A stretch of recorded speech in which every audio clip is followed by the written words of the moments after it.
దేవుని వాక్యము విందము. పరిశుద్ధుడైన మత్తయి సువార్త 21వ అధ్యాయము 23 నుండి 27 వరకు పెద్దలు ఈరోజు రిఫ్రెష్మెంట్స్ స్పాన్సర్ చేస్తూ ఉన్నాం. మరి ఆదిశేష్ గారు చదవలసిందిగా మనవి చేయుచున్నాను.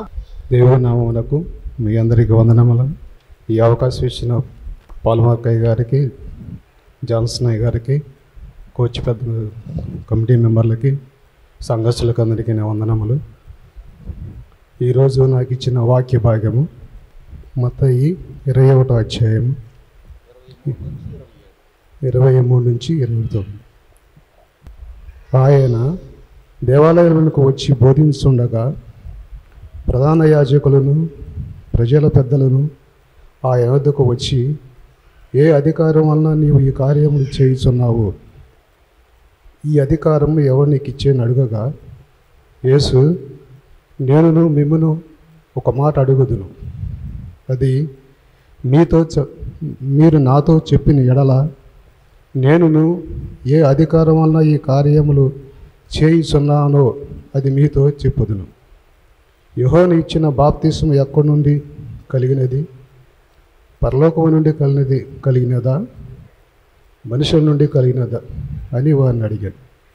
వారు, మనం పరలోకము నుండి అని చెప్పితమా? ఆయన, అలాగైతే మీరెందుకు అతని నమ్మలేదని మమ్మల్ని అడుగుదురు. మనుషుల వలన అని చెప్పితమా? జనులకు భయపడుచున్నాము. అందరూ యోహాను ప్రవక్త అని ఇస్తున్నారని తమలో తాము ఆలోచించుకొని, మాకు తెలియదని యేసునకు ఉత్తరం ఇచ్చిరి. అందుకు ఆయన, ఈ అధికారం వలన ఈ కార్యములు నేను చేయుచున్నాను అది మీతో చెప్పాను. దేవుడి వాక్యం ధనునికుల్లో దీవించును గాక. ఈ అవకాశం ఇచ్చిన సంఘస్థులకి, కమిటీ మెంబర్లకి వందనాలు తెలుస్తున్నాను. మా పాపకి డెలివరీ సందర్భంగా అవుతుండగా మా సిబిఎం హాస్పిటల్లో జాయిన్ చేశానండి. జాయిన్ చేసిన తర్వాత జాన్సన్ అయ్య గారు ఫోన్ చేశానండి, మా పాపని ఇట్లా హాస్పిటల్లో జాయిన్ చేసామండి, నార్మల్ డెలివరీ మీరు అందరూ ప్రార్థనలు పెట్టమని అయ్యగారు ఫోన్ చేస్తే, అయ్యగారు మన స్త్రీల కమిటీ వాళ్ళకి అందరూ చెప్పి ప్రార్థన చేశారండి. మీ ప్రార్థన వల్ల మా పాపకి నార్మల్ డెలివరీ అయింది. ఈ చిన్న సాక్ష్యం దీవించమని. మహాగణుడ, పరిశుద్ధుడ, నీ బంగారు పాదములకు వందనాలు, స్తుతులు, స్తోత్రాలు తండ్రి. దయగల తండ్రి, ఇప్పటి వరకు మమ్మల్ని సజీవ లెక్కలో ఉంచి కాచి కాపాడి ప్రభు నాయన నీ సన్నిధానానికి వచ్చి నిన్ను స్తుతించి గణపరచుటకు మాకు ఇచ్చిన కృప కొరకు, దయ కొరకు వందనాలు, స్తుతులు, స్తోత్రాలు తండ్రి. ప్రభా, ఇదిగో ఈ 40 దినాల శిలువ ధ్యాన ఆరాధనలో ప్రభా నాయన ఈరోజు మంగళవారం నాయన ఇక్కడ కూడి మేమందరం ప్రభా నాయన ఈ సన్నిధానంలో ప్రభా నీ వాక్యం ధ్యానించుటకు మాకు ఇచ్చిన కృప కొరకు వందనాలు తండ్రి. ప్రభా నాయన ఈ కార్యక్రమం అంతట్లో ఆది నుండి అంత వరకు నీ ఉండి నడిపించమని ప్రభా నాయన వాక్యం బోధించుండగా మా హృదయాలు ప్రభా నాయన వినగల చెవులు, గ్రహించగల మనసును అనుగ్రహించి ప్రభా నాయన ఈ లోకంలో జీవించడానికి తగిన కృపను అనుగ్రహించమని ప్రభా ఆ దీన ప్రార్థన యేసయ్య దివినామని అడిగి వేడుకొంచున్నాం తండ్రి. ఆమేన్. సహోదరి శ్రీమతి అప్పికట్ల మంజూష గారు దేవుని వాక్యము చదవలసిందిగా మనవి చేయుచున్నాను. మార్కు సువార్త 11వ అధ్యాయం 27 నుండి 33 వరకు సహోదరి చదవలసిందిగా మనవి చేయుచున్నాను. దైవ సేవకులకు నా వందనాలు, సభ అందరికీ, చర్చికి వచ్చిన వారందరికీ నా వందనాలు. ఈరోజు వాక్యం అండి, మార్కు సువార్త 11వ అధ్యాయం 27 నుంచి. వారు యెరూషలేమునకు తిరిగి వచ్చిరి. ఆయన దేవాలయంలో తిరుగుచుండగా ప్రధాన యాజకులను, శాస్త్రులను, పెద్దలను ఆయన యొద్దకు వచ్చి, నీవు ఏ అధికారం వలన ఈ కార్యమును చేయుచున్నావు? వీటిని చేయుటకు ఈ అధికారము నీకెవడిచ్చెనని అడిగిరి. అందుకు యేసు, నేనును మిమ్మల్ని ఒక మాట అడిగెదను, నాకు ఉత్తరమేయుడి. అప్పుడు నేను ఏ అధికారం వల్ల వీటిని చేయుచున్నానో అది మీతో చెప్పుదును. యోహాను ఇచ్చిన బాప్తిసము పరలోకము నుండి కలిగినదా, మనుష్యుల నుండి కలిగినదా? నాకు ఉత్తరమేయడని చెప్పాను. అందుకు వారు, మనము పరలోకము నుండి కలిగినదని చెప్పిన ఎడల ఆయన అలాగైతే మీరెందుకు అతను నమ్మలేదని అడుగును. మనుష్యుల వలన కలిగినదని చెప్పుదమా అని తమలో తాము ఆలోచించుకొండ్రి. కానీ అందరూ యెహోవా నిజముగా ప్రవక్త అని ఎంచిరి కనుక ప్రజలకు భయపడి ఆ సంగతి మాకు తెలియదని యేసునకు ఉత్తరం ఇచ్చిరి. అందుకు యేసు, ఏ అధికారం వల్ల ఈ కార్యములు చేయుచున్నానో అదియు నేను మీతో చెప్పనను. దేవుడు తన పరిశుద్ధ వాక్యాన్ని దీవించునుగాక. మీరందరూ మా కుటుంబ ఆదరణ కోసం ప్రేయర్ చేసినందుకు వందనాలు. Still please continue prayers. మా మదర్ రీసెంట్గా 12th చనిపోయారు. మెనీ పీపుల్, చాలామందికి ఆ విషయం తెలుసు. ప్రార్థనలో నాకు, నా తమ్ముడికి, చెల్లికి, మా బిడ్డలకు ఆదరణ కలగాలని మీ అనుదిన ప్రార్థనలో దైవజనులు మీరు జ్ఞాపకం చేసుకోవాల్సింది కోరుతూ ఈ చిన్ని రిక్వెస్ట్ని యేసు నామములో అడుగుచున్నాను తండ్రి. ఆమేన్. డాక్టర్ అపోలోస్ జాన్ గారు ఒక మాట గ్రీటింగ్స్ పంచుకొని ప్రార్థన చేయవలసిందిగా మనవి చేయుచున్నాను. దేవుని నామానికి మహిమ కలుగును గాక. ఈ సమయాన్ని ఇచ్చి ఉన్నందుకు దేవునికి, సంఘ కాపరులకు, సంఘ కార్యవర్గమునకు నా వందనాలు తెలియచేయుచున్నాను. అనుకున్న రీతిగా ఈ దినము మీ అందరితో కలిసి ఈ రీతిగా దేవుణ్ణి స్తుతించడానికి, ఘనపరచడానికి, దేవుని వాక్యాన్ని ధ్యానించడానికి దేవుడిచ్చిన ఈ సమయాన్ని బట్టి దేవునికి వందనాలు తెలియజేస్తూ ఉన్నాను. కొద్ది రోజులు లీవ్ పెట్టి ఇంటికి రావడం జరిగింది.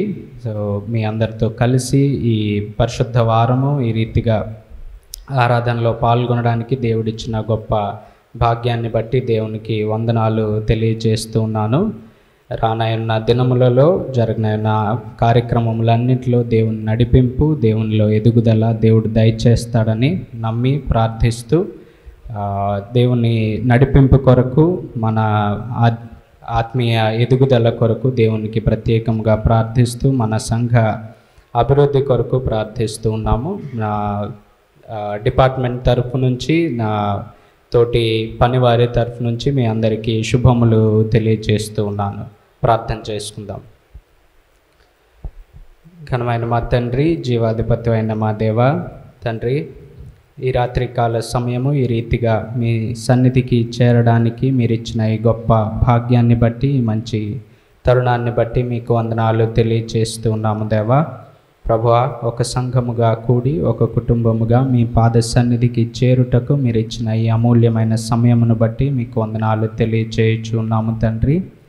ప్రభువా, ఘోర పాపులమైన మమ్మను మీ ప్రేమలో, మీ యొక్క గొప్ప కృపలో తండ్రి మమ్మను కడిగి మీ చెంతకు చేర్చుకొని మిమ్మను తండ్రి అని పిలిచే గొప్ప భాగ్యమును మాకు దయచేసి ఉన్నారు. మీకు వందనాలు ప్రభువా. దేవా, అట్టి కృపలో మేమందరము మీ బిడ్డలుగా నాయనా, మీ బిడ్డలుగా అయి మీ చెంతకు ఈ రీతిగా చేరుటకు, మీ వాక్యమును ధ్యానించుటకు మీరిచ్చిన ఈ గొప్ప భాగ్యము బట్టి మీకు వందనాలు ప్రభువా. దేవా, గడిచిన దినములన్నింటిలో మమ్మను కాచి కాపాడి ఉన్నారు. మీకు వందనాలు. ప్రతి ఒక్క విషయంలో మీరే తోడై ఉండి మమ్మను ఈ రీతిగా నడిపించి ఉన్నందుకు మీకు వందనాలు తండ్రి. గడిచిన దినములన్నింటిలో, శ్రమల దినములన్నింటిలో జరిగిన ప్రతి కార్యక్రమంలో, ప్రతి ఆరాధనలో మీరే తోడై ఉండి నడిపించి ఉన్నందుకు వందనాలు ప్రభువా. నాయన, ప్రతి కుటుంబమును మీ యొక్క రెక్కల క్రింద భద్రపరిచి నడిపించుచున్నందుకు మీకు వందనాలు తండ్రి. నాయన, గడిచిన దినములన్నింటిలో మీలో ఎదుగుటకు, మీ వాక్యములో ఎన్నో విషయములు నేర్చుకున్నటకు సహాయము దయచేసి ఉన్నారు. మీకు వందనాలు ప్రభువా.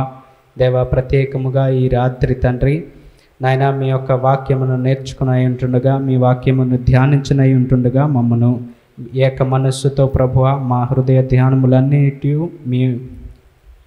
మీ దృష్టికి అంగీకారముగా ఉండుటకు సహాయము దయచేయండి తండ్రి. ప్రభువా, మీకు దగ్గరగా చేరుటకు, మీ చెంతకు చేరుటకు సహాయము దయచేయండి ప్రభువా. మా సంఘములో మీ యొక్క వాక్యమును మరింతగా విత్తి ప్రభువా మీ యొక్క ఫలములు ఫలించుటకు సహాయము దయచేయండి తండ్రి. దేవా, ఈ దినము ఆరాధనకై నాయన సహాయపడుచు ఉన్న, ప్రోత్సహిస్తూ ఉన్న ప్రతి కుటుంబమును ప్రత్యేకముగా దీవించి ఆశీర్వదించండి తండ్రి. వారి కుటుంబములలో, జీవితములలో మీరు దయచేసిన ప్రతి ఆశీర్వాదమును బట్టి మీకు వందనాలు ప్రభువా. వారు మరింతగా ఎదుగుటకు, ఆరోగ్యముతో నాయన ప్రతి ఒక్క దీవెన ఆశీర్వాదములతో బలపరచబడుటకు సహాయము దయచేయండి ప్రభువా. నాయన ఈ రాత్రి జరగనైన ప్రార్థన అంతట్లో మీరే తోడై ఉండండి తండ్రి. మీ దృష్టికి అంగీకారమైన రీతిగా మేము నడుచుకొనుటకు సహాయము దయచేయండి ప్రభువా. మేమందరము మీలో మరింతగా ఎదిగి మీ సాక్షులుగా జీవించుటకు, మీ యొక్క ప్రతిబింబములమై జీవించుటకు సహాయము దయచేయండి ప్రభువా. ఈ రాత్రి ఆరాధన పిదప నాయన చక్కటి విశ్రాంతిని అనుగ్రహించి మరి ఒక నూతన దినములను మా జీవితంలో దయచేయండి తండ్రి. ప్రతి ఒక్క ఇక్కడ చేరి ఉన్న ప్రతి ఒక్కొక్కరిని వారి కుటుంబములను ప్రత్యేకముగా దీవించి ఆశీర్వదించండి ప్రభువా. నాయన వాక్యము తీసుకొని రాబోచున్న పాస్టర్ గారిని మీ కృపలో బలపరచండి తండ్రి. మీ యొక్క మాటలను దయచేసి ప్రభువా మా అందరికీ మీ యొక్క వాక్యమును దయచేయమని, జరగనైన ప్రతి ఒక్క ప్రార్థనను ఆరాధన క్రమం అంతటినీ మీ చెంతకు చేర్చుచు మీ చేతులకు అప్పగించుకొని మా ప్రభు అయిన యేసుక్రీస్తు నామమున అడిగి వేడుకొనుచున్నాము తండ్రి. ఆమేన్. ప్రార్థన చేసుకుందాం. పరిశుద్ధమైన మా తండ్రి, ప్రేంగల ప్రభువా, మీ పరిశుద్ధ పాదానికి ఘనమైన నామానికి వందనాలు ప్రభువా. సంఘముగా చేరి ప్రభువా ఈ రాత్రికాల సమయంలో ఇప్పటి వరకు నాయన పాటల ద్వారా ధ్యానించి ఉండగా సంఘమంతటిని బలపరచండి. మేము వాక్యంలోకి వెళుచున్నాం. వాక్యం ద్వారా మీరే మాతో మాట్లాడిన ప్రభువా, నిలబడిన నన్ను, ఎందుకు పనికిరాని నన్ను మరుగుపరిచి నాతో సంఘముతో మీరే మాట్లాడి మీ నామానికి మహింపరిచి ప్రభువనైనా ఈ యొక్క పరిశుద్ధ వారములో ఈ మంగళవారం తండ్రి ప్రభువా వాక్య ధ్యానం చేయుచుండగా మీ పరలోక దర్శనాన్ని, మీ వాక్య సత్యాన్ని మాకు తెలియజేసి ఆత్మీయంగా బలపడే కృప దయచేయమని ప్రభువైన యేసు నామములో ప్రార్థించి వేడుకొనుచున్నాం మా తండ్రి. ప్రభువైన యేసుక్రీస్తు అతి శ్రేష్టమైన నామములో చేరి వచ్చిన మీ అందరికీ ప్రత్యేక వందనాలు. మొదటిగా ఇక్కడ నన్ను నిలబెట్టిన దేవాది దేవునికి నేను కృతజ్ఞతాస్తుతులు చెల్లిస్తున్నాను. మరి ముఖ్యంగా ఈ సంవత్సరం 3వ సారి అనగా వరుసగా ఈ హోలీ వీక్లో 3వ సంవత్సరం కూడా నన్ను పిలిచినందుకు ఈ యొక్క కమిటీ వారికి, మరి ముఖ్యంగా అధ్యక్షులు దీపక్ గారికి, కమిటీ వారికి, సంఘస్థులందరికీ ప్రత్యేక వందనాలు. అంతేకాదు నన్ను, మా కుటుంబాన్ని ప్రేమించి మా సహోదరుడు మార్చవరపు డేవిడ్ విల్సన్ గారిని కూడా ప్రేమతో ఆహ్వానించారు. కుటుంబాన్ని గుర్తుపెట్టుకుని మమ్మల్ని ఆహ్వానించినందుకు ప్రత్యేక వందనాలు తెలియజేస్తున్నాను. దేవుని యొక్క లేఖన భాగంలో మనము ఈరోజు యొక్క సందర్భం మనకు తెలుసు. దేవాలయంలో అధికారులు, శాస్త్రులు, పరిసయ్యులు దేవుని యొక్క అధికారాన్ని ప్రశ్నిస్తారు. దేవుని యొక్క అధికారాన్ని ప్రశ్నించే సందర్భంలో వారి యొక్క స్థితి ద్వారా ఈనాటి సంఘానికి, ఈనాటి క్రైస్తవ సమాజానికి దేవుడు ఎటువంటి సందేశాన్ని ఇస్తున్నాడు. నేను వాస్తవంగా ఇప్పుడు వాక్యం చెప్పిన కొంచెం ప్రాక్టికల్గా వెళ్తూ ఉంటాను. దయచేసి మీరు కొంచెం జాగ్రత్తగా ఫాలో అవ్వాల్సిందిగా కోరుచున్నాను. మనందరికీ తెలుసు, ఆదివారము మన ప్రభువు ఆయన యెరూషలేము జయప్రవేశం చేశాడు. సోమవారము అంజూరపు చెట్టును శపించటం, దేవాలయ శుద్ధీకరణ. దేవాలయ శుద్ధీకరణ ఎందుకు చేయవలసి వచ్చింది? యాజకులు అనబడిన వారు, మందిర నిర్వాహకులు ఏం చేస్తున్నారంటే వారు మందిరములోనే వ్యాపారం చేస్తున్నారు. మరి ముఖ్యంగా అన్నా కయప అనే ఒక వ్యక్తి ఏం చేస్తాడంటే డబ్బులిచ్చి ప్రధాన యాజకుడిగా ఆ పోస్ట్ కొనుక్కుంటాడు. మరి ముఖ్యంగా ఈ యొక్క పస్కా పండుగ సందర్భంలో ఆనాటి కాలంలోనే కొంతమంది చరిత్రకారులు చెప్పే సత్యం ఏంటంటే 25 లక్షల మంది ఆ పండగకు వచ్చేవాళ్ళంట. 25 లక్షల మంది 25 లక్షల మంది ఆ పండగకు వస్తున్నారంటే ఎంత వ్యాపారం జరుగుద్దో మీరు చూడండి. ఆ కాలంలో జరిగిన సందర్భం ఏంటంటే ఈ యూదా మతస్థులు ఏం చేసేవారంటే దేవుని మందిరంలో కానుకలు ఇచ్చే విషయంలో కానీ ఏదన్నా కొనే విషయంలో అప్పుడున్న రోమా యొక్క నాణ్యాన్ని ఒప్పుకునేవాళ్ళు కాదు. ఎందుకంటే ఆ నాణ్యం మీద కైసరు యొక్క గుర్తుండేది. దానివల్ల ఏం చేయాలంటే వారు మార్పిడి జరిపించుకోవాల్సి వచ్చేది. ఎందుకంటే మనం మన భారతదేశం నుంచి అమెరికా వెళ్ళినప్పుడు మన రూపాయిని డాలర్స్లో మార్చుకోవాలి. అదే రీతిగా అక్కడ ఏదైనా కొనాలంటే ద్రవ్య మార్పిడి జరగాలి. అక్కడ ఏం వ్యాపారం జరిగేదంటే, నేను ఒక 100 రూపాయలు ఇచ్చేవాను అనుకోండి, అక్కడ వ్యాపారస్తులు ఏం చేసేవాళ్ళు అంటే నాకు 50 రూపాయలు ఇచ్చేవారు. అంటే 50 రూపాయలు వారికి లాభం. అందుకని యేసుక్రీస్తు ఏం చేశాడంటే, ఈ యొక్క మేకలు, గొర్రెలు, అట్లాగే పావురాలు, గువ్వలు అమ్మే వారిని చల్లా చెదురు చేసి దేవుడు ఏం చేశాడంటే వారందరిని మందిరంలో నుంచి పంపించి వేశాడు. అక్కడున్న ప్రధాన యాజకులు కానీ మతాధికారులకు కానీ ఏమొచ్చిందంటే కోపం వచ్చింది.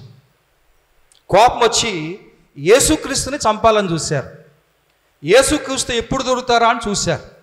అదే సందర్భంలో మరునాడు మన ప్రభు అయిన యేసుక్రీస్తు అక్కడ మందిరములో బోధిస్తున్నప్పుడు వీరంతా దేవుణ్ణి అడగటానికి, దేవుని మీద కోపంతో, ఒక విధంగా చెప్పాలంటే దేవుని చంపాలని ఆయన వద్దకు వచ్చారు. ఆయన వద్దకు అంటున్నారు, నువ్వు ఏ అధికారంతో ఇది చేస్తున్నావు? ఇవన్నీ చేయటానికి నీకు అధికారం ఎక్కడది? ఇవన్నీ చేయటానికి నీకు అధికారం ఎక్కడది అని దేవుణ్ణి అడిగినప్పుడు దేవుడు వారికి ఏం సమాధానం చెబుతూ మనం చూసాం. ఇక్కడ ఈ చదువుబడిన లేఖన భాగంలో యూదా మతాధికారులేమో దేవుని ప్రశ్నిస్తాం, అదే సందర్భంలో దేవుడు వారిని ప్రశ్నిస్తాం. చివరికి జవాబు లేకుండానే అక్కడ ముగిస్తూ అనేది జరుగుతుంది. ఇక్కడ మన కొన్ని విషయాలు మనము ధ్యానం చేయాలి. అదేంటంటే, ఎవరైతే దేవుని మందిరంలో వ్యాపారం చేస్తున్నారో, ఎవరైతే మత పెద్దలుగా ఉన్నారో వారు ఏం చేశారంటే, ధర్మశాస్త్రం ప్రకారము చక్కగా దేవుని యొక్క ఆరాధన జరగవలసిన ఆ మందిరంలో ఆ మందిరాన్ని ఎలా చేశారంటే దొంగల గుహ చేశారు.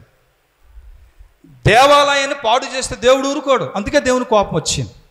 బాగా జ్ఞాపకం చేసుకోండి, దేవుని సన్నిధి పరిశుద్ధ సన్నిధి. ఇది దేవుని మందిరం, తన స్వరక్తం ఇచ్చి సంపాదించిన సంఘం.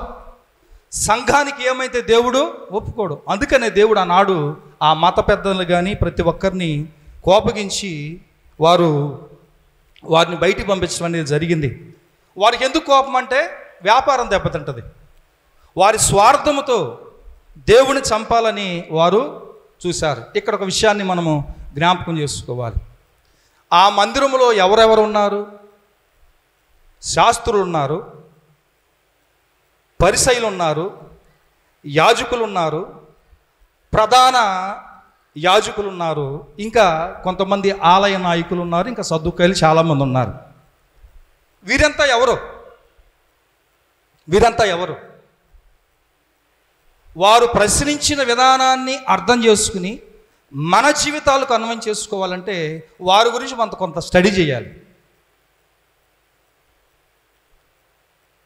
శాస్త్రులే కానీ, పరిసయ్యులే కానీ, యాజకులే కానీ, ప్రధాన యాజకులే కానీ, ఆలయ నిర్వాహకులు కానీ వారంతా ఎవరంటే చూడండి, శాస్త్రులు. వారు ఏం చేశారంటే ధర్మశాస్త్రాన్ని ప్రజలకు వివరిస్తూ ఉండేవారు. వారిని ధర్మశాస్త్రోపదేశకులు అన్నారు. అలాగే పరిసయ్యులు ఎవరంటే యూదా మతంలోని నిష్ట కలిగిన వారు. ఎవరంటే పరిసయ్యులు, నిష్ట కలిగిన వారు పరిసయ్యులు. అంతేకాదు యేసుక్రీస్తు కూడా పరిసయ్యుడే, దావీదు కూడా పరిసయ్యుడే. కనుక పరిసయ్యులు ఎవరంటే మంచి పరిశుద్ధత కలిగిన వారు నిష్ట కలిగి ఉండవలసిన వారు. మనందరికీ తెలుసు ప్రధాన యాజకులు ఎవరంటే దేవునికి ప్రజల మధ్యత్వంగా ఉండి ప్రజల పక్షాన ప్రార్థన చేస్తూ, ప్రజల పక్షాన వారి పాప క్షమాపణ కొరకు ప్రార్థన చేస్తూ ప్రజలను దైవికంగా నడిపించేది వారు యాజకులు. ఇంకా కొంతమంది పెద్దలు ఉన్నారు. వీరి యొక్క అనుభవాలను బట్టి మనం ఏం నేర్చుకోవాలి? దేవుడు వారిని ఎందుకు ఏర్పాటు చేసుకున్నాడు? ఆనాడు మందిరాన్ని కట్టి దేవుడు యాజక వ్యవస్థను తీసుకొచ్చాడు, ధర్మశాస్త్రోపదేశం తీసుకొచ్చాడు, మతాధికారులను తీసుకొచ్చాడు. అక్కడ కొంతమంది పెద్దలను ఏర్పాటు చేశారు. ఒక మాటలో మనందరి అర్థమయ్యేటట్టు చెప్పుకోవాలంటే దేవుని మహిమ గల మందిరములో దేవుని కొరకు ఏర్పాటు చేయబడిన వారు వీరంతా ఎవరంట? శాస్త్రులే కానీ, పరిసయ్యులే కానీ, యాజకులు అనగా ఆలయ పూజారులే కానీ, మహిమ కలిగిన దేవుని మందిరములో దేవుని పని కొరకు దైవికంగా ఏర్పాటు చేయబడిన వారు. దైవికంగా ఏర్పాటు చేయబడిన వారు. దేవుని పని కొరకు ఏర్పాటు చేయబడిన వీరు దేవాలయంలో ఏం చేస్తున్నారంటే యాజకీయం బదుకు రాజకీయం చేస్తున్నారు. అర్థమైందమ్మా? దేవాలయంలో యాజకీయం చేయబోయి రాజకీయం చేస్తున్నారు. ధర్మశాస్త్రాన్ని బోధించవలసిన వారు ఏం చేస్తున్నారంటే దొంగలుగా మారారు. సత్య మార్గంలో నడవలసిన వారు అసత్య మార్గంలో నడుస్తున్నారు.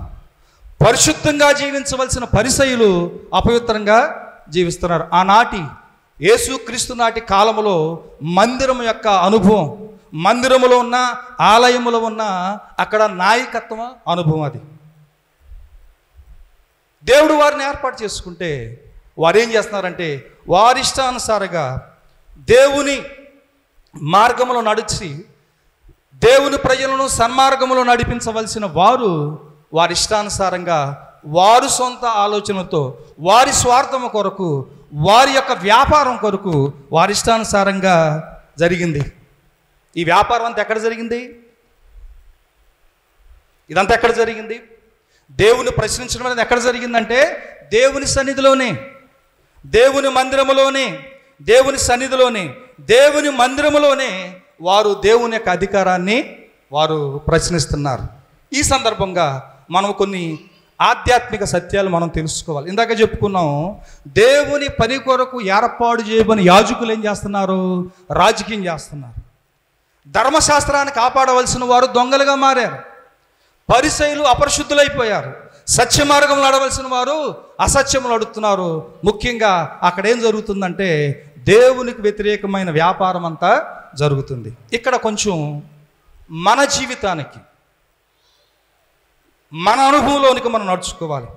దేవుడు ఆనాటి కాలంలో ఇశ్రాయేలుకు, వారి ప్రజలకు దేవుడు వారి మధ్య నివాసం చేయడానికి మందిరాన్ని ఇస్తే, యాజకులను ఇస్తే, ఈనాటి కాలంలో దేవుని ప్రజలే మనకు దేవుడు ఏమి ఇచ్చాడంటే సంఘాన్ని ఇచ్చాడు. బాగా జ్ఞాపకం చేసుకోండి. ఆనాడు మందిరమే ఈనాటి సంఘం. ఆనాడు మందిరంలో ఇశ్రాయేలు ప్రజలందరూ దేవుని సన్నిధికి వచ్చి వారు ప్రార్థన చేశారు. ఈనాడు దేవుని సంఘం అనే మందిరంలో మనమందరము కలిసి వచ్చి ఇక్కడ ఆరాధన చేస్తున్నాం. మందిరానికి సంఘానికి పోలిక ఉంది. మందిరంలో ఏం జరుగుతుంది? ఆనాడు దేవాలయంలో ఏం జరిగింది? లేఖన పరిశోధన జరగాలి. అందుకే దేవుడు ధర్మశాస్త్రోపదేశకులు ఇచ్చాడు. మందిరంలో ఏం జరగాలంటే పరిశుద్ధులుగా జీవించాలి. పరిసయ్యును పోలి పరిశుద్ధులుగా జీవించాలి. అంతేకాదు మందిరంలో ఏముండాలంటే లేఖన పరిశోధన జరగాలి. మీ అందరికీ తెలుసో లేదో, పౌలు శీలలు పరిచయం చేస్తున్నప్పుడు బెరయ సంఘస్థులు ఏం చేశారంటే అసలు ఈ లేఖనాలు సరిగా ఉన్నాయో లేవో పరిశీలన చేశారు. నేను అంటాను, దేవుని యొక్క మహిమగల మందిరములో 150 సంవత్సరాల మహిమగల మందిరములో 40 రోజుల నుంచి ఇక్కడ లేఖన పరిశోధన జరుగుతుంది. సంఘములో లేఖన పరిశోధన, దైవ వాక్యము, దేవుని వాక్యం వెత్తబడాలి. అంతేకాదు యాజకులు ఏం చేస్తారంటే దేవుని సేవకులు ప్రజల పక్షాల దేవుని పక్షాన నుండి ప్రతి ఒక్కరి కొరకు వారి చేతులెత్తి ప్రార్థన చేయవలసిన బాధ్యత యాజకులకు ఇచ్చారు. ఈనాటి యాజకులే క్రైస్తవులు, మరి ముఖ్యంగా దేవుని సేవకులు. ప్రియమైన దేవుని బిడ్డలారా, పరిశుద్ధులు సంఘములో కొంతమంది అపస్తులుగాను, ప్రవక్తలుగాను, పరిచారకులుగాను, సువార్థికులుగా చేశారు. బాగా జ్ఞాపకం చేసుకోండి. ఇది సంఘం. కోతెంతో విస్తారమైంది, కోసే పనివారు లేరు. ఆనాడు శాస్త్రులు, పరిసయ్యులు, అలాగే ధర్మశాస్త్రోపదేశకులు కానీ, మత నాయకులు కానీ దేవుని పని కొరకు ఎలాగూ ఏర్పాటు చేయబడ్డారో, దేవుని పరిశుద్ధ సంఘములో మనమందరము కూడా ఆయన జత పనివారము. ఎందుకు దేవుడు మనల్ని ఏర్పాటు చేసుకున్నాడు? ఎందుకు దేవుడు నిన్ను పిలుచుకున్నాడు? ఆయన స్వరక్తం ఇచ్చి సంపాదించిన సంఘములో దేవుడిని ఎందుకు చేర్చుకున్నాడంటే నువ్వు ఆయన పని చెయ్యాలి. పౌలు పత్రికలు రాస్తూ మా జత పనివాడు, మన జత పనివాడు, మనమంతా ఎవరు? ఆయన పని చేసే యాజకులం. క్రీస్తు మనందరినీ రాజులైన యాజక సమూహముగా చేశారు. కనుక ఆనాటి మందిరానికి ఈనాటి సంఘానికి చాలా దగ్గర పోలిక ఉంది. ఆనాడు మందిరములో లేఖన పరిశోధన జరిగింది. ఈనాడు సంఘంలో కూడా దైవ లేఖన పరిశోధన జరుగుతుంది, యాజకత్వం జరుగుతుంది. మనమందరము యాజకులము. మనమందరము ఎవరయ్యా అంటే మహిమ గల దేవుని మందిరములో దేవుని పని కొరకు ఏర్పాటు చేయబడిన వారము. ఇప్పుడు మనం చెప్పుదాం, ఒకసారి పరిశీలించుకుందాం. రక్షించబడి మారు మనసు పొంది బాప్తీసం తీసుకుని ఎన్నో సంవత్సరాలుగా మందిరానికి వస్తున్నాం. మరి ఏ పని చేస్తున్నాం? ఏ పని చేస్తున్నాం? సంఘములో పని చేయాలి. అది ఏ పని అయినా. కొంతమంది అపస్తులుగా చేసుకున్నాడు, కొంతమంది సువార్థికులుగా చేసుకున్నాడు, కొంతమందిని అనేక పనుల కొరకు దేవుడు ఏర్పాటు చేసి ఉన్నప్పుడు దేవుని మహిమ గల సంఘములో దేవుని యొక్క వాక్యానికి లోబడి, వాక్య కట్టుబాట్లకు లోబడి మనం ఏం చేయాలంటే దేవుని పనిని మనం నమ్మకంగా చేయాలి, నమ్మకంగా చేయాలి. ఈనాటి ఎన్నో సంవత్సరాల చరిత్ర కలిగిన మన సంఘంలో దేవుడు నిన్ను పని చేయడానికి పిలిచినప్పుడు ఎంత పని చేస్తున్నాం? మరి ముఖ్యంగా మనం చేస్తున్న పని ఎంత నమ్మకముగా పనిచేస్తున్నాం? చూడండి, సంఘములో వాక్య సత్యములో ఎదగాలి, సంఘము వాక్యానుసారంగా ముందుకు కొనసాగాలి. అందుకే దేవుడు వాక్యాన్ని ఇచ్చాడు, మనుషుల ఆలోచనలు కాదు. ఆనాడు దేవుని మందిరములో ధర్మశాస్త్రోపదేశకులే కానీ, యాజకులే కానీ, పరిసయ్యులే కానీ వారు ఎలా ప్రయాణం చేశారంటే ధర్మశాస్త్రాన్ని పక్కన పెట్టి సొంత ఆలోచనలు వెళ్ళిపోయారు, వ్యాపారం చేశారు, ఇష్టానుసారంగా జీవించారు. ఈరోజు దేవుడు మనకు బాధ్యతను జ్ఞాపకం చేస్తున్నాడు. వాక్యపు వెలుగుల్లోనంట సంఘము అభివృద్ధి చెందాలంట, వాక్యపు మార్గంలో సంఘము అభివృద్ధి చెందాలి. ఒక మాట నేను మీ ముందు ఉంచుతాను. ఆదికాండ గ్రంథము 4వ అధ్యాయం 3వ వచనం దయచేసి ఎవరైనా చదువుతారా? ఆదికాండ గ్రంథము 4వ అధ్యాయం 3వ వచనం.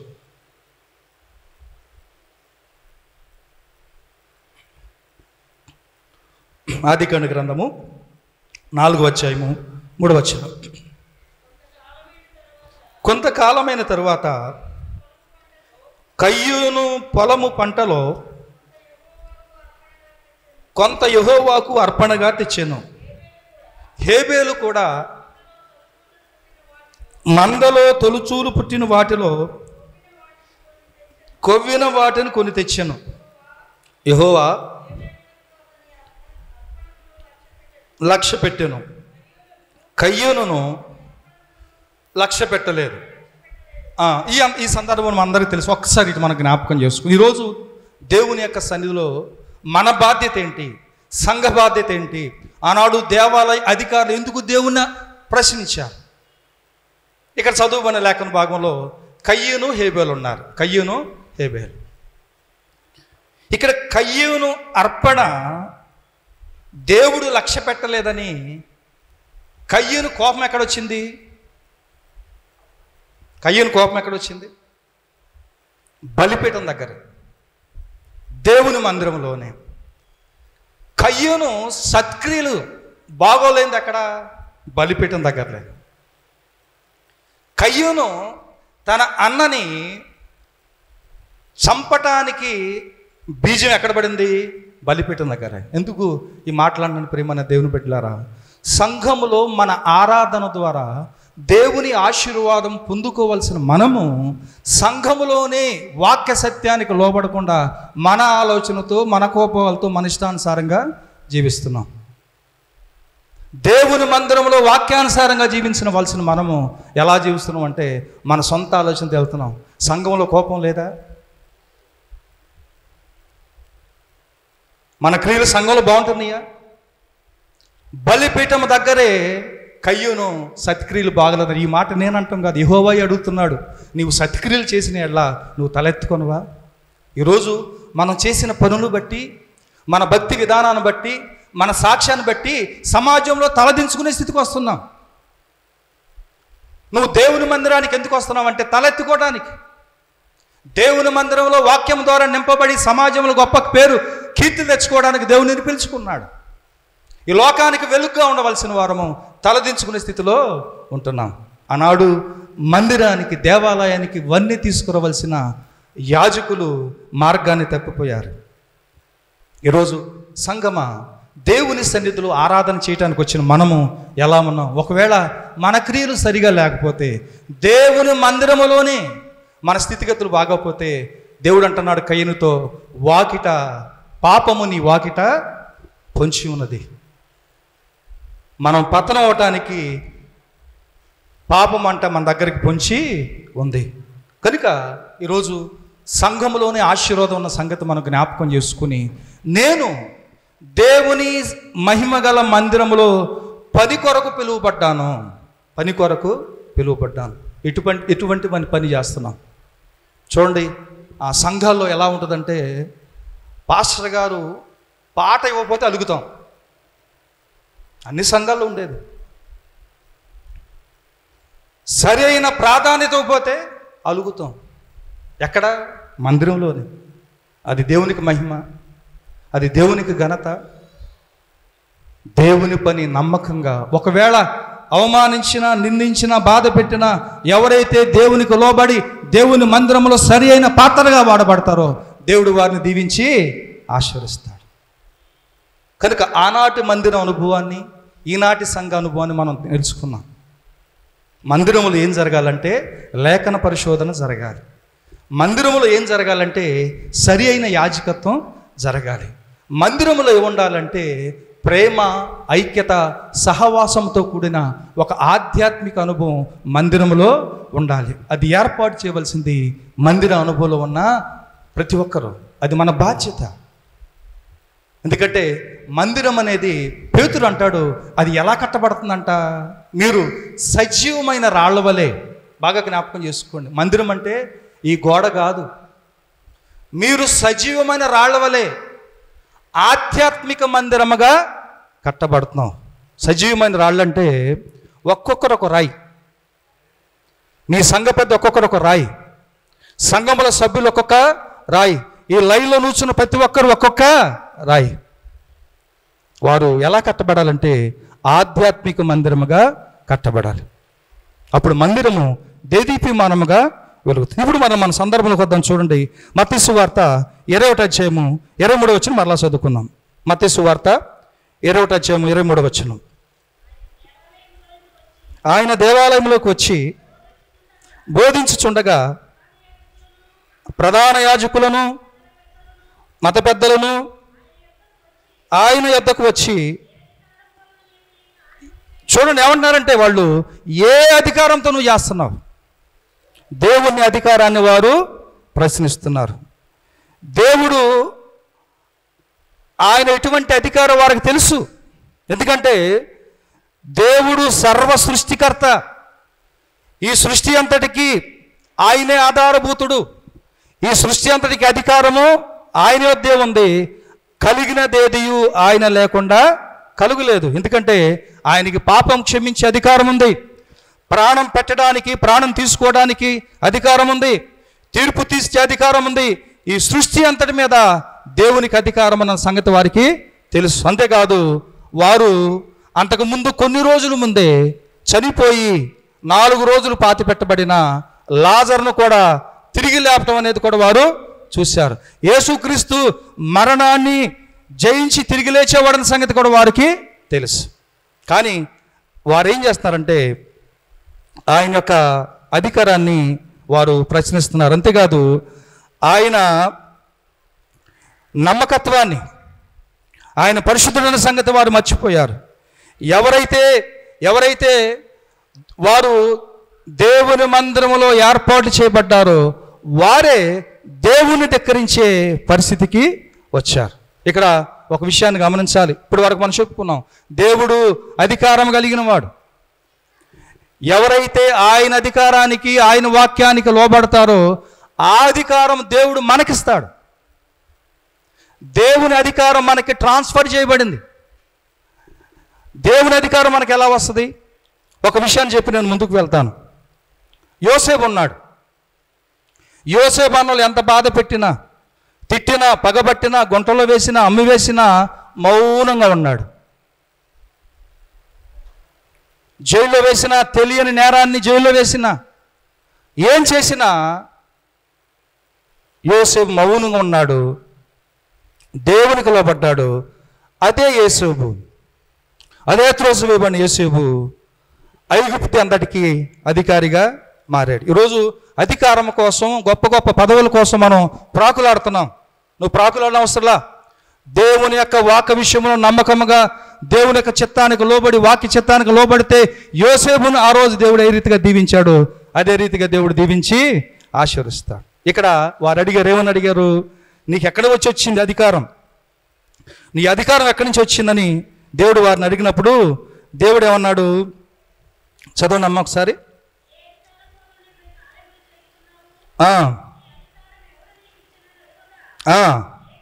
యేసు, నేను మిమ్మలను ఒక మాట అడుగుదును, అది మీరు నాతో చెప్పినట్లా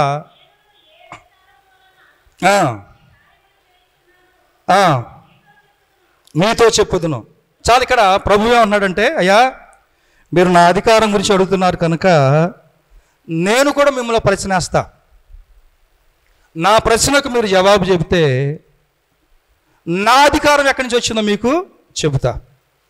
ఈరోజు కొన్ని విషయాలు ధ్యానం చేస్తాను ప్రియమైన దేవుని బిడ్డలారా.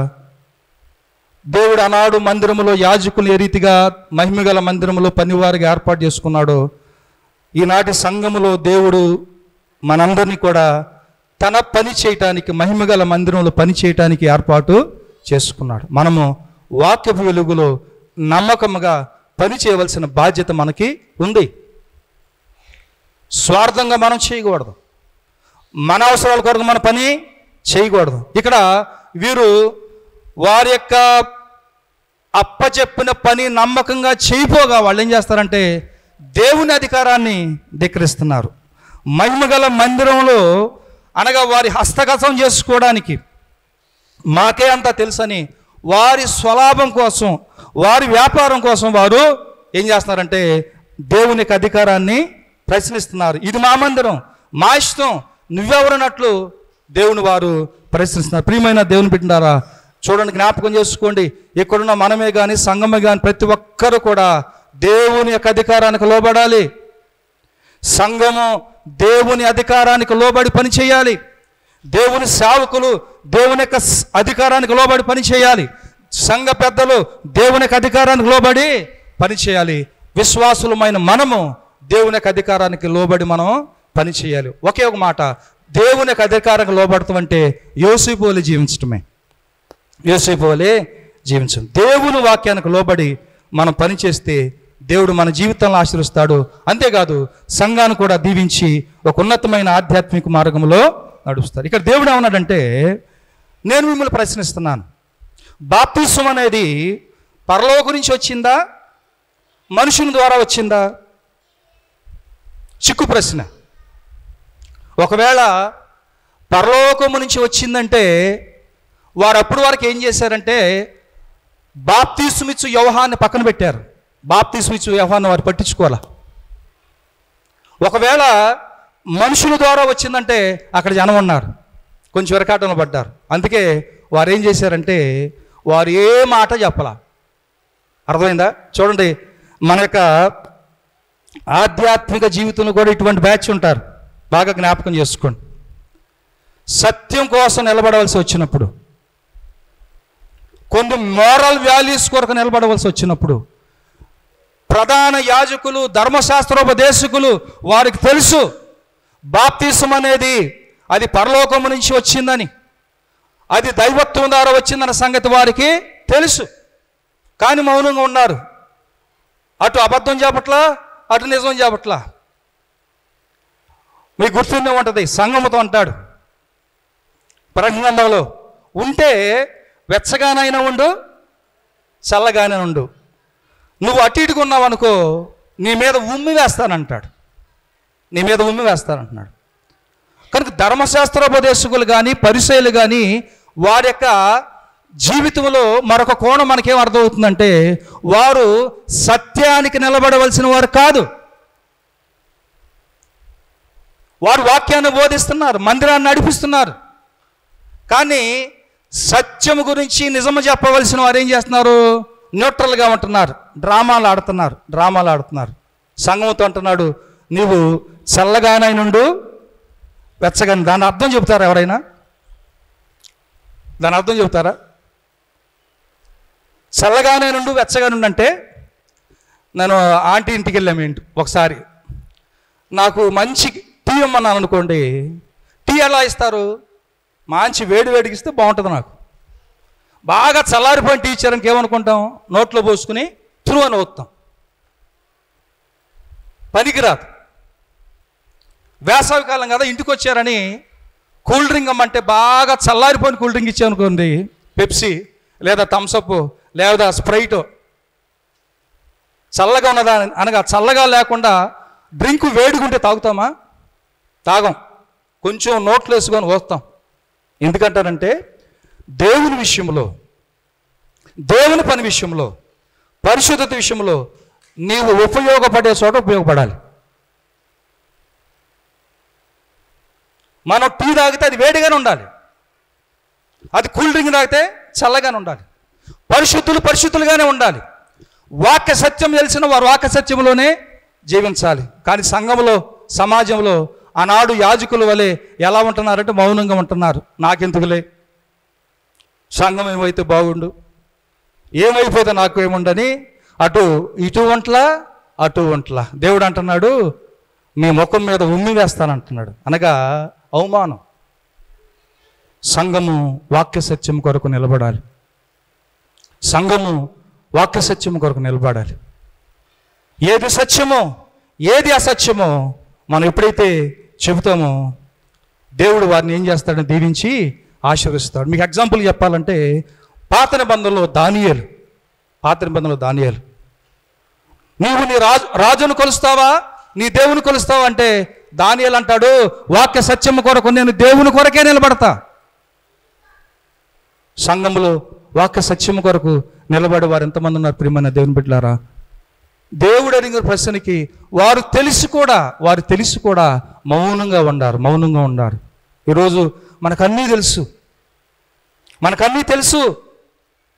వాక్యం తెలుసు, వాక్యం యొక్క శక్తి తెలుసు, దేవుని యొక్క వాక్యానికి లోబడిన సంగతి మనకి తెలుసు. కానీ వాక్యం కొరకు నిలబడేవారు అక్కడ ఉంట్లా. ఈరోజు దేవుడు మనతో మాట్లాడుతున్నాడు ప్రియమైన దేవుని బిడ్డలారా. ఆనాడు మతాధికారులు వాక్య సత్యం కొరకు నిలబడవలసిన వారు మౌనంగా ఉన్నారు. ఏం మాట్లాడతల. మార్టిన్ లూథర్ ఆ మహాసభ ముందు నిలబడినప్పుడు వారు అడిగారు, అయ్యా నువ్వు కొన్ని సిద్ధాంతాలు తీసుకొచ్చావు, క్యాథలిక్ వకే నువ్వు ఎదురు తిరిగావు, కొన్ని సిద్ధాంతాలు తీసుకొచ్చావు, నువ్వు వాటిని పక్కన పెట్టు, నిన్ను చంపకుండా విడిచిపెడతాం. నీకు అది కావాలా, ఇది కావాలా? మార్టిన్ లూథర్ అన్నాడు, నేను చావనైనా చస్తాను కానీ నా సిద్ధాంతాన్ని, నా వాక్యాన్ని నేను విడిచిపెట్టను. ఆనాడు మార్టిన్ లూథర్ తటస్థంగా ఉంటే, మార్టిన్ లూథర్ న్యూట్రన్గా ఉంటే ఈనాడు ప్రొటెస్టెంట్ సంఘాలు లేవు. ఈరోజు మన సంఘాలు లేవు ప్రియమైన దేవుని బిడ్డలారా. నీవు వాక్య సత్యం కొరకు నిలబడి ఉన్నది ఉన్నట్టు, లేనిది లేనట్టు చక్కగా నువ్వు చెప్పాలి. నువ్వు వెచ్చగానైనా ఉండు, చల్లగానే ఉండు, అటు ఇటు గుండ మాకండి ప్రియమైన దేవుని బిడ్డలారా. దైవ కార్యాలు జరగటానికి మనము నీతి న్యాయం మీద ఆధారపడాలన్న సంగతి దేవుడు మనకి జ్ఞాపకం చేస్తున్నాడు. కనుక ఈరోజు నేను ముగిస్తున్నాను ప్రియమైన దేవుని బిడ్డలారా. మొదటిగా యాజకులు, దేవుడు వారిని మందిర పని కొరకు ఏర్పాటు చేసుకున్నాడు. ఈరోజు సంఘములో ఉన్న మనందరిని కూడా నేనేదో ఊరుకుని వచ్చాను, నేను కూర్చుని వెళ్తాను, నేను వాక్యం వింటాను, దట్ ఈజ్ నాట్ కరెక్ట్. నువ్వు మందిరంలో పని చేయాలి, సంఘం కొరకు కష్టపడాలి. ఎందుకంటే మనమందరం పని చేయాలి మందిరం కొరకు, సంఘం కొరకు. కష్టపడి పని ఎవరైతే చేస్తారో దేవుడు వారికి అధికారము ఇస్తాడు. అంతేకాదు వాక్య సత్యం కొరకు నిలబడు, దేవుని యొక్క వాక్య సత్యం కొరకు నిలబడు. వాక్యం ఏది చెబుతుందో అదే చెయ్యి. నీ సొంత ఆలోచన కొరకు, నీ సొంత తలంపుల కొరకు, నీ సొంత కార్యాలు నెరవేర్చడానికి దేవుని వాక్యాన్ని పక్కన పెట్టి దేవుని మహిమ గల మందిరంలో మన సొంత ఆలోచనలు తీసుకోవటం రావటం మంచిది కాదు. ఆ పని చేసిన వారు ప్రధాన యాజకులు, పైగా దేవుణ్ణి ప్రశ్నిస్తాం. నీకే అధికారం, ఎవరు అధికారం ఇచ్చారంటే దేవుడు చెబుతున్నాడు, నేను అడిగిన ప్రశ్న చెప్పండి, బాప్తిసం పరలోకం నుంచి వచ్చిందా మనిషి ద్వారా పుట్టిందంటే సత్యము తెలిసి కూడా వారు మౌనంగా ఉండారు. ఈరోజు సంఘములో చాలామంది మౌనంగా ఉంటున్నారు. ప్రియమైన దేవుని బిడ్డలారా, సంఘములో సమాజంలో ప్రతి విశ్వాసి నైతిక విలువలు కలిగి ఉండి వాక్యం తెలుసు కానీ నిలబట్ల, వాక్య సత్యం తెలిసి కూడా మనము నిలబట్ల. మనకు తెలియదా ఇన్ని సంవత్సరాల నుంచి దేవుని మందిరానికి వస్తున్నాము, కోపపడకూడదని తెలియదా? కానీ మనం కోపపట్టలేదా?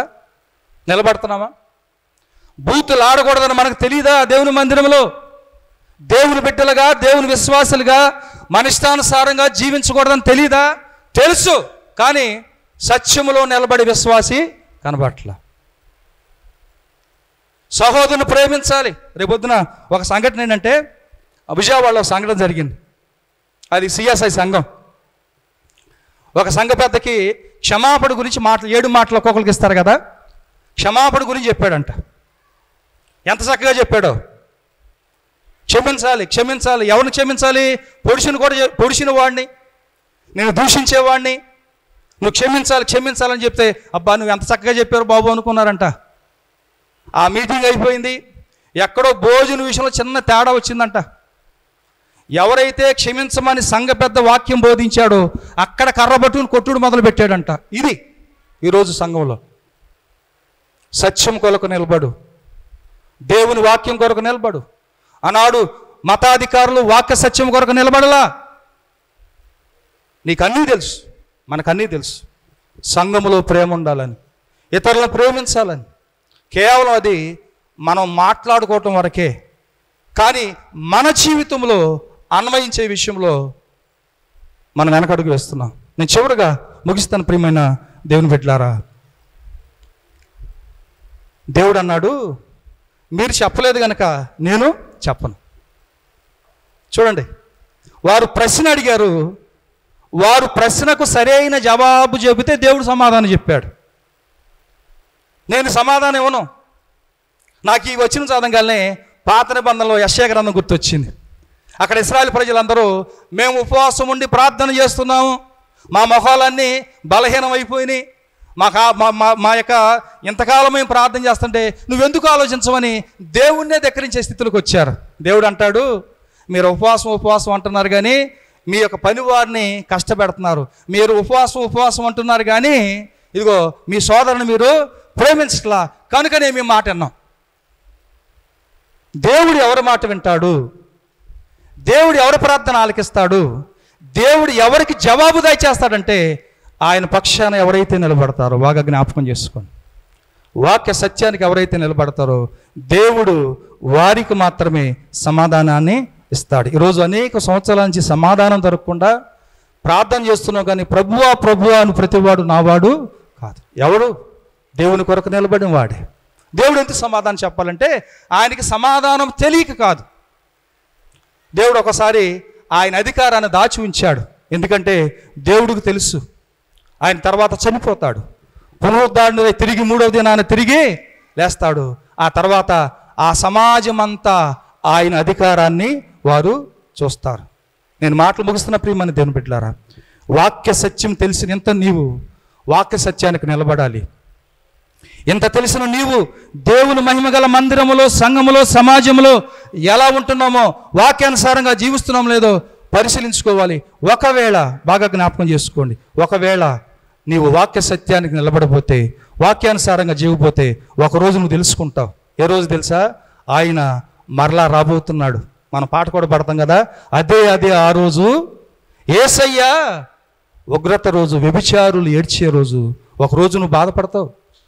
నేను వాక్య సత్యాన్ని నిలబడలేదే, నేను వాక్యానుసారంగా జీవించలేదే, దైవ మార్గంలో సరిగా నడవలేదే, నేనంతా తప్పు చేశాను.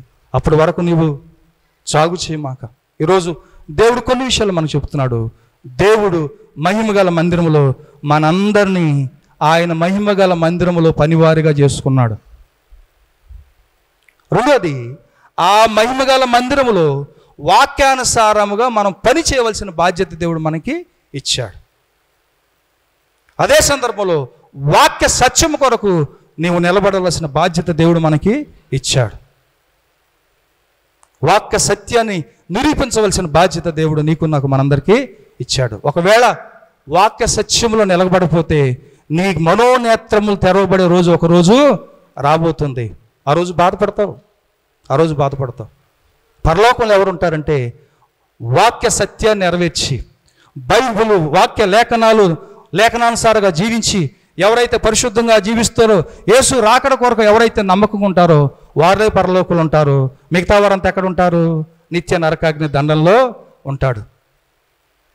ధనవంతుడు నరకానికి వెళ్ళిన తర్వాత బుద్ధి వచ్చింది. నరకానికి వెళ్ళిన తర్వాత దేవుని గురించి తెలుసుకున్నాడు. కనుక నేను ముగిస్తున్నాను. ప్రియమైన సంగమా, ప్రియమైన దేవుని బిడ్డలారా, ఆనాడు ధర్మశాస్త్రోపదేశకులు, యాజకులు చేయవలసిన పని చేయలే. ఇన్ని సంవత్సరాల నుంచి దేవుని మందిరానికి వస్తున్నాం. ఈ మహిమ గల మందిరంలో ఒక విశ్వాసిగా ఎంత నమ్మకంగా నువ్వు మందిరం కొరకు పని చేస్తున్నావు? ఉంటే కొన్ని సమస్యలు, ఉంటే కొన్ని కష్టాలు, నువ్వు దేవుని వైపు చూడు, వాక్యానికి లోబడు. కొన్ని అవమానకరమైన పరిస్థితులు ఉంటాయి. వాటన్నిటిని తట్టుకుని యోసేపులే ఎవరైతే సంఘంలో నిలబడతారో దేవుడు వారిని గొప్ప అధికారులుగా చేస్తాడు. అటువంటి ఘనత, అటువంటి మహిమ దేవుడు మనకు దయచేయునుగాక. ఈ వాక్యం ఇచ్చిన, ఈ యొక్క అవకాశం ఇచ్చిన అధ్యక్షుల వారికి మరొకసారి వందనాలు తెలియజేస్తూ, అలాగే మీ అందరికీ వందనాలు తెలియజేస్తూ సెలవు తీసుకుంటున్నాం. తల వంచి ప్రార్థన చేసుకుందాం. ప్రేమగల తండ్రి, దయగల దేవా, నీ అధికారం ఏంటో వాళ్ళకి డైరెక్ట్ నువ్వు చెప్పలేదు. కారణం ఏంటంటే నీ అధికార నిరూపణ కొరకు నువ్వు ఒక రోజు సిద్ధం చేసుకున్నావు. ఆ సిద్ధపాటు దినంలో ఎవరు కూడా ప్రశ్నించలేదు ఆయన అధికారాన్ని. ప్రశ్నించే శక్తి ఎవరికీ లేదు, సామర్థ్యం లేదు. ఆ స్థితిలో యేసయ్య నువ్వు ఘనపరచబడ్డావు. అదే నీ యొక్క దైవత్వం. ఆ దైవత్వాన్ని నీ వాక్యం ద్వారా, నీ రక్తం ద్వారా మమ్మల్ని రక్షించుకొని నీ బిడ్డలుగా స్వీకరించి మేము కూడా ఆ దైవత్వమును జీవించాలని ఇచ్చిన హెచ్చరికను బట్టి స్తుతులు చెల్లిస్తూ, వాక్యమైన ప్రతి దీన దాసుని దాసురాలను ప్రత్యేక బలపరిచి దీవించి ఆస్వాదించమని నీ మహిమగల కృపగల హస్తంలోకి ఈ రోజున రిఫ్రెష్మెంట్స్ అందిస్తున్న ఆదిశేష్ గారి కుటుంబమునకును, లర్స్ గారి కుటుంబమునకు నీ కృపగల దీవెన ప్రసాదించమని యేసు పరిశుద్ధ నామమున అడిగి వేడుచున్నాము తండ్రి, ఆమేన్. అందరం లేచి నిలబడదాం. ప్రభు ప్రార్థన అందరం గట్టిగా చెబుదాం. పరలోకమందున్న మా తండ్రి, నీ నామము పరిశుద్ధ పరచబడును గాక, నీ రాజ్యము వచ్చును గాక, నీ చిత్తము పరలోకమందు భూమి యందు నెరవేరును గాక. మాకు కావలసిన ఆహారం నేడు మాకు దయచేయము. మా రుణస్థులను మేము క్షమించిన ప్రకారం మా రుణములను క్షమించుము. మమ్మను శోధనలోని తేక కీడు తప్పించుము. రాజ్యము, బలము, మహిమ నిరంతరము నీవైనావు తండ్రి. ఆమేన్. పరమ తండ్రి అయిన దేవుని ప్రేమయు, ఆయన కుమారుడు మన ప్రియరక్షకుడైన యేసయ్య కృపయు, పరిశుద్ధాత్మనిచ్చే దీవెన ఆయనను ప్రేమించి బిడ్డలకును, ఆయన ఆత్మలో జీవిస్తూ నిన్ను గణపరుస్తూ మహిమపరుస్తున్న ప్రతి బిడ్డకును, ఆరాధన చేరిన ప్రతి బిడ్డకును, రాలేకపోయిన బిడ్డలకును ఇప్పుడు సదాకాలం తోడయుండి నడిపించును గాక. ఆమేన్. ఆమేన్. God bless you.